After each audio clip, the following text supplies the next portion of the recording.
ಬಸವರಾಜ ಗುರುಜಿ, ಕಟಕ ರಾಶಿಗೆ ಸಂಕ್ರಾಂತಿ ಭವಿಷ್ಯ ಹೇಗಿದೆ?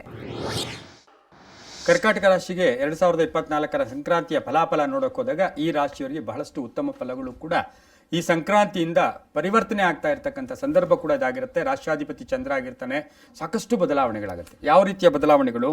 ಆರ್ಥಿಕವಾಗಿ ಬದಲಾವಣೆಯಾಗುತ್ತೆ, ಸಾಲ ಸೋಲುಗಳು ತೀರ್ತಕ್ಕಂಥದ್ದು, ಆರ್ಥಿಕ ಉನ್ನತಿ, ಪ್ರಗತಿ, ಆರ್ಥಿಕ ಪ್ರಗತಿ ಅಂತ ಹೇಳುತ್ತೆ. ಶುಭ ಸುದ್ದಿಗಳು, ಜಾಸ್ತಿ ಶುಭ ಸುದ್ದಿಗಳು ಬರ್ತಾ ಇರುತ್ತೆ, ಅನ್ಎಕ್ಸ್ಪೆಕ್ಟೆಡ್ ಶುಭ ಸುದ್ದಿಗಳು. ಹಾಗೆ ವಿವಾಹ ಯೋಗಗಳಿರ್ಬೋದು, ಮನೆಯಲ್ಲಿ ಶುಭ ಕಾರ್ಯಗಳಿರ್ಬೋದು, ಇವೆಲ್ಲವೂ ಮಾಡ್ಕೊಳ್ತಕ್ಕಂಥ ಸಾಧ್ಯತೆ ಇರುತ್ತೆ. ಹಿರಿಯರ ಆಶೀರ್ವಾದ ಇರುತ್ತೆ. ಆಸ್ತಿಯ ವಿಷಯದಲ್ಲಿ ಕಲಹಗಳು ಇತ್ಯರ್ಥ ಆಗುತ್ತೆ.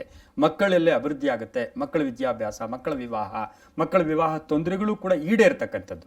ಯಾಕೆಂದ್ರೆ ಗುರುಬಲ ಬೇರೆ ಬರ್ತಾ ಇದೆ ಈ ರಾಶಿಗೆ. ಇಲ್ಲಿ ಕಂಟಕಗಳು ಅಂತ ಹೇಳುತ್ತೆ, ಎಲ್ಲೋ ಒಂದ್ ಕಡೆ ಗಂಟುಗಳು ಅಂತ ನಾವೇನು ಗಂಟು ಹಾಕಿರ್ತೀವಿ ಅವು ಬಿಡುಗಡೆ ಆಗುತ್ತೆ, ಅಂದ್ರೆ ಈಸಿ ಆಗುತ್ತೆ ಅಂತಕ್ಕಂಥದ್ದು. ಅಂದ್ರೆ ಕರ್ಕಾಟಕ ರಾಶಿಯ ಸ್ತ್ರೀಯರಾಗ್ಬೋದು, ಪುರುಷರಾಗ್ಬೋದು, ವಿದ್ಯಾರ್ಥಿಗಳಾಗ್ಬೋದು, ಇವರೆಲ್ಲರಿಗೂ ಸಹ ಸಾಕಷ್ಟು ಶುಭ ಆಗ್ತಕ್ಕಂಥ ಯೋಗ ಕೂಡ ಈ ರಾಶಿಯವರಿಗಿರುತ್ತೆ.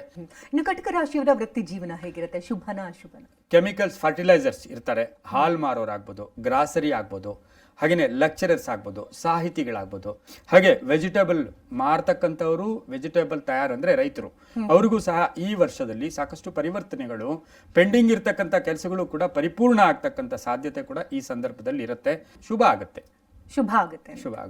ಪರಿಹಾರ ಏನ್ ಮಾಡ್ಕೊ? ಪರಿಹಾರ ಅಂತ ಹೇಳಿದಾಗ ಸಂಕ್ರಾಂತಿಯ ಫಲಾಫಲದಲ್ಲಿ ಎಳ್ಳು ಬೆಲ್ಲಕ್ಕೆ ಜಾಸ್ತಿ ಪ್ರಾಶಸ್ತ್ಯ ಕೊಡ್ತೀವಿ. ಕಂಪಲ್ಸರಿಯಾಗಿ ಎಳ್ಳು ಬೆಲ್ಲವನ್ನ, ಬಿಳಿಯ ವಸ್ತ್ರ ಆಗ್ಬೋದು, ಅನ್ನವನ್ನ, ಹಾಲನ್ನ, ಮೊಸರನ್ನ ದಾನ ಕೊಟ್ಟಿದ್ದೆ ಆದ್ರೆ ಬಹಳಷ್ಟು ಶುಭದ ಫಲಗಳು ಕೂಡ ಇವರಿಗೆ ಸಿಗುತ್ತೆ. ಪರಿಹಾರ ಮಂತ್ರ ಶ್ರೀರಾಮ ರಾಮ ರಾಮೇತಿ ರಮೇ ರಾಮೇ ಮನೋರಮೆ ಸಹಸ್ರನಾಮ ತತ್ತುಲ್ಯಂ ರಾಮನಾಮ ವರಾನನೆ. ಇಲ್ಲ, ಶ್ರೀರಾಮ ಜಯ ರಾಮ ಜಯ ಜಯ ರಾಮ. ಶ್ರೀರಾಮ ಅಂದ್ರೂ ಆಯ್ತು.